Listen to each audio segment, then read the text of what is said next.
Whoo boy, we have a lot to talk about right now, and I just want to start this video off by saying, first of all, thank you to everyone who watched my last video and had some genuine feedback to give and echoed your sentiments on it, and thank you to the people who genuinely disagree with those takes and genuinely disagree with how I presented it and how I acted about it. I honestly don't think I overreacted. I think it's a pretty reasonable reaction because I felt very scammed. A lot of people did. And a lot of you seem to not understand exactly why it was such a big deal. Like, oh, just don't pay for it.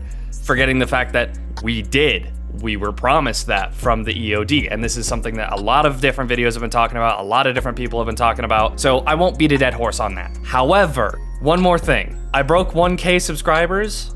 I really wish it was under better circumstances, but I can't say enough thank you for all the support and all the new people coming in. I really appreciate it. It means a lot to me. It kind of happened out of nowhere. I just put that video out to like get my feelings out on it. I didn't expect it to get any traction or anything like that. I just wanted it out there that I had serious disdain for how they handled the situation. So thank you again for everyone who came in. It really means a lot to me. And without further ado, let's talk about what has been going on. And I'll give you like the very brief synopsis, Cliff Notes versions of what's been happening. So they released a 250 version.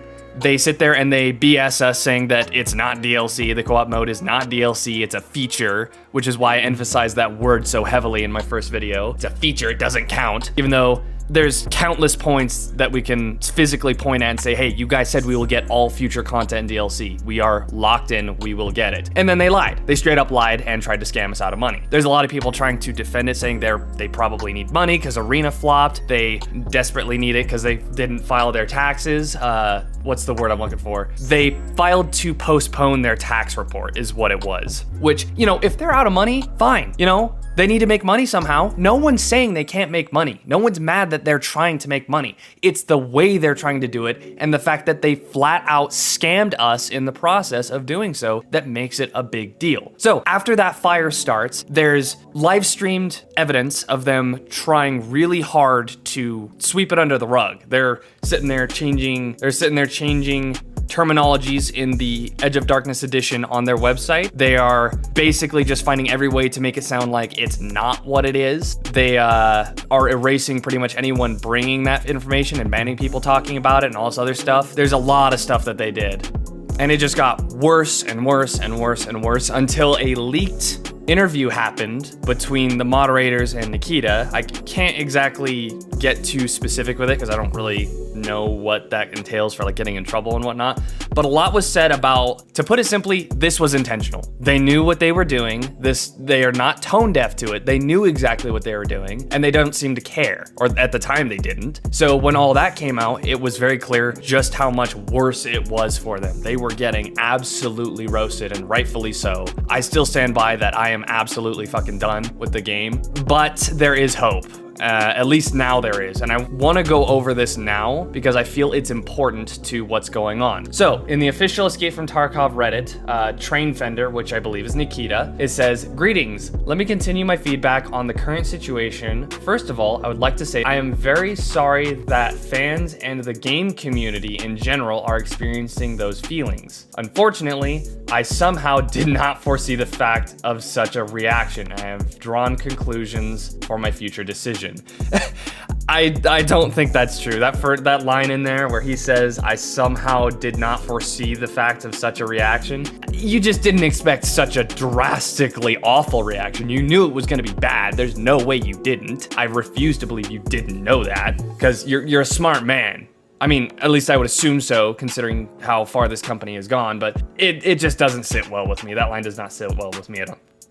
At all. Anyway, continuing on. Now I'll briefly summarize the main points about PvE access. We decided to just open it up for EOD owners for free, but we will do so in waves. As I said before, we do not have the server capacity right now. We will start the process as soon as possible. This is good. This is what people were asking for. And for anyone that's complaining, oh, they should just roll it out right now. As someone who was a part of the PvE co-op practice mode they released that we did get access to, I'm okay with this. I'm okay with them rolling it out in waves so they don't nuke the servers. It's just not feasible for them. I understand that, 100% understandable. Why they released it in the way they did is exactly the baffling part, because if they knew they weren't going to have room for it, even people who are actively playing the co-op mode in the Unheard edition are having 10-15 minute queue times because the servers are just on fire with them being in there.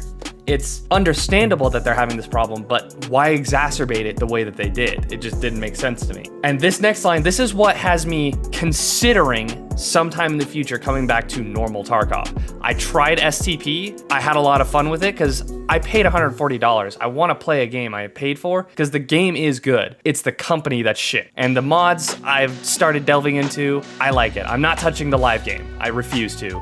Not until this mod support comes out or they actually show that they have genuine interest in making amends for what they did. I'm a see it to believe it kind of guy for them right now. This next line reads, we've also decided that we will add mod support for PvE mode after the release of the game. And since we're right around the corner of release, that means sometime in the future we will get mod support for it. And that's great. That's amazing news. Because there's a lot of things I like about Tarkov, but there's a lot that I don't. Like, just straight up do not like. And a lot of it has to do with just how drastic some of the inner working systems are a little too brutal, but I won't get into that. Line number 3, about the Unheard edition, we will not remove it. That's fine. Just change it, for the love of God. We want to keep the option for those who want to support the game more. Again, that would be fine if you didn't actively try to fuck us over so hard. That's where people are drawing the issue. But be rebalancing items, perks in this edition, as well as we will provide more rewards for those who upgraded to the upgraded with the old price.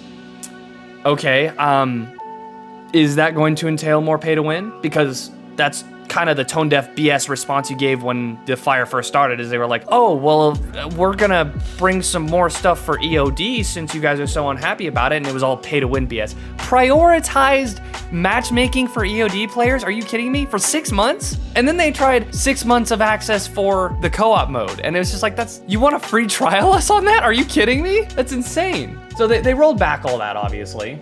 The next line reads, new EOD perks will be balanced too. We will remove prioritized matchmaking, good, options to keep everyone in the same spots.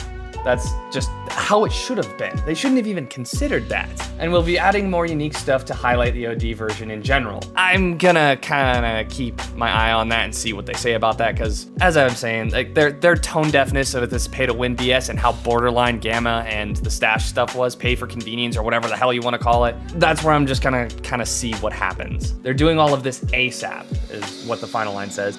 Number 5, we continue to work on patches, new content, events, and the game release itself no matter what. Thank you for your time, love, and hate, and thank you for your increased attention to the current situation, Nick. I don't know, man. I have no words for how betrayed I feel, because like I was saying earlier, I feel like we got a glimpse of the real BSG for a minute. Everyone was so taken aback by how they reacted and just how hard set they were on this decision until the fire just got too big and they had to capitulate. It just...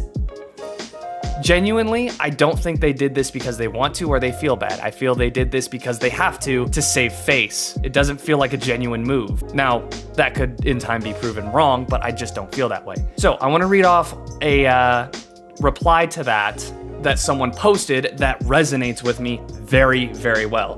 You have still not addressed the fact that you were planning to release DLC for the game that was not going to be delivered to EOD players. Please confirm that EOD owners will receive all that content for the game in the future as promised when we purchase the product. He responds, yes, EOD owners will receive all of the DLCs. Considering how they're acting with this situation, it's only a matter of time before they don't do that. The next reply is till you call it not DLC, lol. That's exactly how I feel. Is just, you can say that all you want, but the fact that you went back and erased lines that prove contrary to what you were trying to tell people, that no, it's not DLC, it's a feature, is just, it does not bode well. It does not sit well. It proves malicious intent. You guys are trying to be greedy. And if you really need money that bad, this is not the way. Microtransactions, as much as I hate microtransactions, there are ethical ways to do that. The other problem is pay to win is not what anyone asked or wanted. It's a whale tactic that a lot of free-to-play games use to just keep pumping money. And it works because companies keep doing it. If it didn't work, companies wouldn't do it. That's all I'm saying.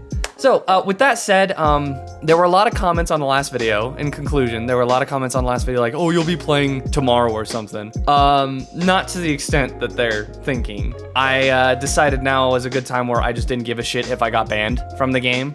So I was just gonna try STP to just see if, you know, it was any good. And you know what? I'm having a lot more fun on that than I ever did on the live servers because the game loads in less than 30 seconds on pretty much every map. The optimization is still lackluster, but I feel like it's a lot more stable. The PMC bots that run around feel threatening while still aimbotty. So, you know, no different than the aimbot BS of the live game with full cheaters and shit. Overall, this is a very positive note that Nikita has put out there, but it feels too little too late. And the only way I'm gonna keep playing this game is if in time, they actually show that they're going to do all of this stuff, not fuck us over, give us all the mod support that they're saying they're gonna give us, and I'm just gonna play STP in the meantime. I'm not touching the live game. I bought it, I'm going to enjoy what I like about it. I will not touch anything that supports them otherwise, because they've burned that bridge. There's nothing left. But that's enough rambling. Thank you guys so much for watching it. I don't like doing content like this, but it's just important to get this out there because I feel it's important for people to be heard. Even if your take is not something I want to hear, it's a take that is deserving to be heard. But I will see you guys in the next one. Have a fantastic rest of your day.